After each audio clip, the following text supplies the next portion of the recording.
Well, hello everybody. I'm John Muschalek with HilltopSecurities, and once again I'm here with Tom Kozlik, the Managing Director and Head of Public Policy and Municipal Strategy for Hilltop. Well, Tom, you wrote a commentary about a week ago that talked about the best opportunity of the year to buy municipals. I mean, we've had opportunities with higher yields recently, so how can that be? So it is one of the best opportunities of the year, and the reason I wrote that is because a little over a month ago, the Fed started lowering its rates, but over the last kind of 2-3 weeks, rates have gone not just higher, significantly higher, to the tune of 30, 40 plus basis points. And there are a few reasons for that. First of all, there's a decent amount of market volatility. I think that one of the things over the last week or two that's starting to work in there is uncertainty about the election.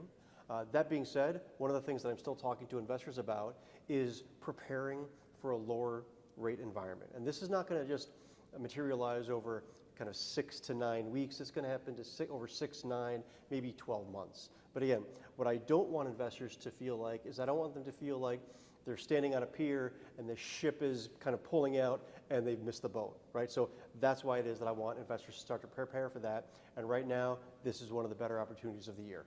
Okay, so you mentioned the election, and so you must be going to your mailbox or watching TV because, yes, we're about 12 days away from the election. And so do you have a prediction for the election? And look, this could have some profound impact on the economy. How do you think that could play out?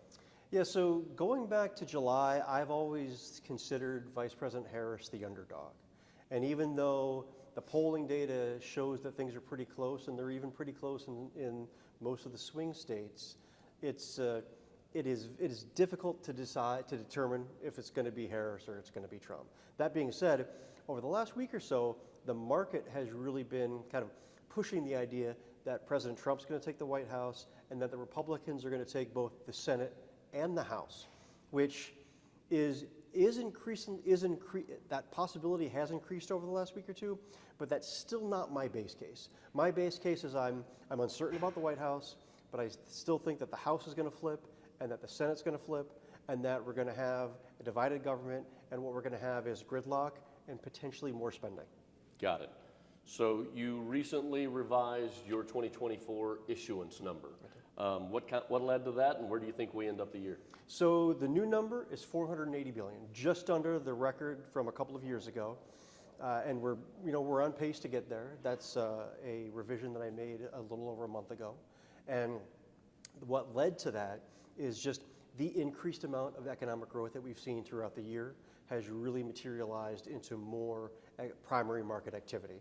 That being said, I haven't put a number on 2025 yet, but I'm expecting that this economic growth and this trend could continue into next year. So I'm more bullish for 2025 than I have been in several years. So Tom, you and I have had the opportunity to go around the country. We're talking to financial advisors, we're talking to end retail clients. We were recently down in Austin and San Antonio. What were some of your key takeaways from some of those interactions with clients?